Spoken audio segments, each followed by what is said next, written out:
নমস্কার বন্ধুরা, আশা করি আপনারা সকলেই খুব ভালো আছেন, সুস্থ আছেন। আমার আজকের রেসিপিটি হলো বাটা মাছের পাতুরি। আমি এই রেসিপিটি কিভাবে তৈরি করলাম সেটাই আপনাদের সঙ্গে শেয়ার করছি। ভালো লাগলে অবশ্যই কমেন্টে জানাবেন। দেখে নিন বন্ধুরা, আমি নিয়ে নিয়েছি এখানে কয়েকটা বাটা মাছ।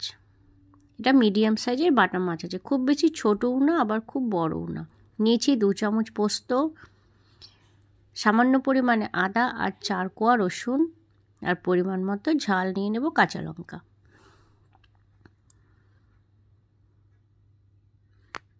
আমি পোস্ত, কাঁচা লঙ্কা, আদা, রসুন সমস্ত কিছু পেস্ট করে নেব আর বাটা মাছটাকে নুন হলুদ দিয়ে সুন্দরভাবে মাখিয়ে নিয়েছি।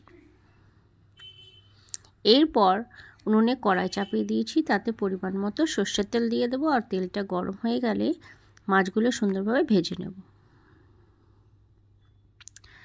আপনারা এই ভিডিওটা স্কিপ না করে অবশ্যই পুরোটা দেখবেন, তাহলেই বুঝতে পারবেন যে কিভাবে রেসিপিটি তৈরি হচ্ছে আর কিভাবে অন্যরকম হচ্ছে।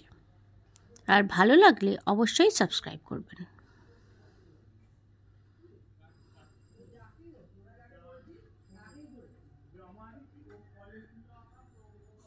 দেখুন, আমি তেলে কয়েকটা মাছ দিয়ে দিয়েছি এবং লালচে করে ভেজে একটা পাত্রে তুলে নিচ্ছি।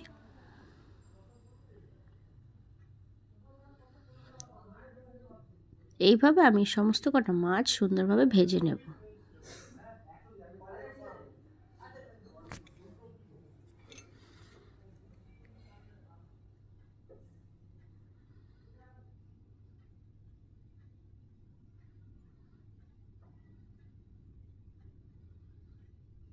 দেখুন বন্ধুরা, একে একে আমার সব কটা মাছ ভাজা হয়ে গেছে। তারপর আমি ফোড়নে দিয়ে দিচ্ছি একটা শুকনো লঙ্কা আর দিয়ে দিচ্ছি কিছুটা পরিমাণে কালো জিরে।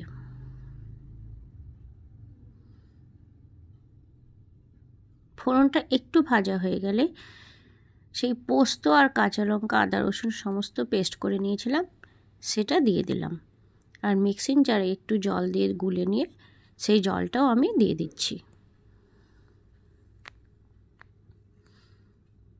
তারপর সব কিছু নেড়েচেড়ে একবার তেলের সাথে মিশিয়ে নিলাম।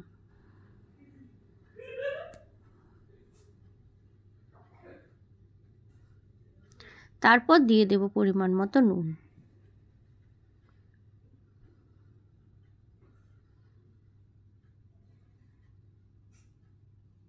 আর দিয়ে দেব হলুদ গুঁড়ো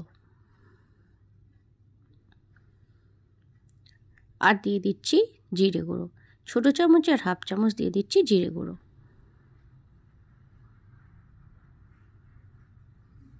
তারপর খানিকক্ষণ নেড়েচেড়ে একটু কষে নেবার পর দিয়ে দিলাম সামান্য পরিমাণে চিনি আর দিয়ে দিচ্ছি কয়েকটা চেরা কাঁচা লঙ্কা।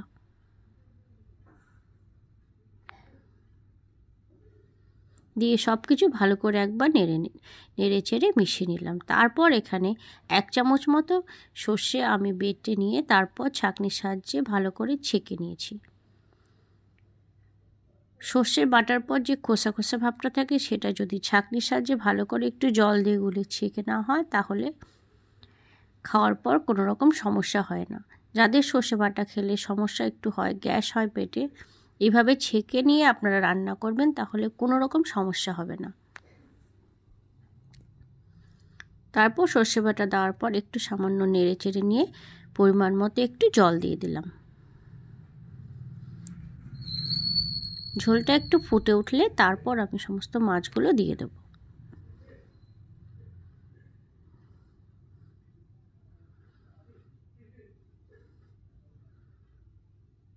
দেখুন বন্ধুরা, একে একে সমস্ত মাছগুলো আমি ঝোলে দিয়ে দিলাম। তারপর খানিকক্ষণ ফুটে ওঠার পর তারপর 1 চামচ মতো কাঁচা সর্ষের তেল আমি তাতে দিয়ে দিলাম।